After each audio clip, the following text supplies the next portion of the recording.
ஒரு எக்ஸ்க்ளூசிவ் அப்டேட்டோடு வந்திருக்கேன். Next week பணப்பெட்டி மட்டும் வரப்போகிறதில்ல, நெக்ஸ்ட் வீக்கு கூடவே சேர்ந்து எல்லா எவிக்டட் கண்டஸ்டன்ஸும் வராங்க. மண்டேயே வந்துடுவாங்க.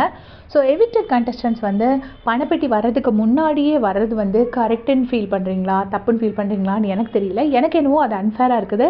ஏன்னா உள்ளே வந்து யார் வின்னர், என்ன ரன்னர் அப்படிங்கிறதெல்லாம் ஃபுல்லாக சொல்லிடுவாங்க. ரொம்ப சீக்கிரமே சொல்லும்போது அவங்களுக்கு அந்த லாஸ்ட் 2 வீக்ஸ் வந்து விளையாடுறவங்களுக்கு ரொம்ப போர் அடிச்சிடும். என்னடா இப்படி போகுதுன்னு மேபி சொல்லாமல் நிறைய பேர்த்துக்கு சான்ஸ் இருக்குது அப்படிங்கிற மாதிரி சொல்லியிருந்தாங்கன்னா அது ஓகே. பட் இவங்க தான் கிளியர் கட் வின்னர், இவங்க தான் ரன்னர், நீங்கள்லாம் ஜெயிக்க போகிறதே இல்லை அப்படிங்கிற மாதிரி சொல்லிட்டாங்கன்னா இருக்கிற கண்டஸ்டன்ஸ்க்கு அது ரொம்ப அன்ஃபேராக இருக்கும். அவங்க ரொம்ப லோவாக ஃபீல் பண்ணுவாங்க. ரொம்ப சீக்கிரமே கேஷ் பாக்ஸ் எடுத்துகிட்டு வெளியே போகிறதுக்கும் சான்சஸ் இருக்குது அப்படின்னு நான் நினைக்கிறேன். எனக்கு தெரியலை. அண்ட் ஆல்சோ அந்த யாரை வின்னர்னு சொல்கிறாங்களோ அவங்களுக்கு வந்து ஓவர் கான்ஃபிடென்ஸில் நிறைய மிஸ்டேக்ஸ் பண்ணுறதுக்கும் சான்சஸ் இருக்குது.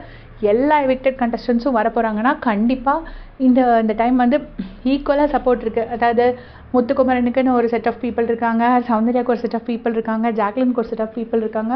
ஸோ அவங்க எல்லாருமே உள்ளே வந்து கண்டிப்பாக எல்லாத்தையும் போட்டு உடைப்பாங்க. போட்டு உடைச்சா நிறைய ஈக்குவேஷன்ஸ் மாறும் அப்படின்னு நான் நினைக்கிறேன்.